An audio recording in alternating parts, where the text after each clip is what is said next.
আনারে মিয়া মানা করছি ব্লুটুথ এগুলো লইতেন না মিয়া আজ 2 বছর ধরে এগুলো পড়েছে মিয়া এগুলো বেচতে আর না দোকানদারি করার কেন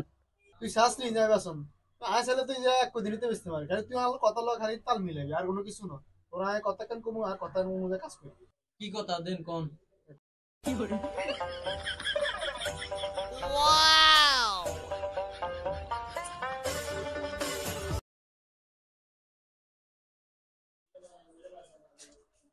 দাদা ব্লুটুথ আছে নি আছে তো দেন তো কি ভালো আছে এ বলিস চলবো কত হইছে রে কত হইছে 10,000 টাকা যে কত রে 10,000 টাকা 10,000 কত কস বুঝি না ধরে মিয়া 10,000 টাকা কানে শুনেন না 8,000 কেন 8,000 রে এই মেয়েরে তো বসে 10,000 মেয়ে কয় 8,000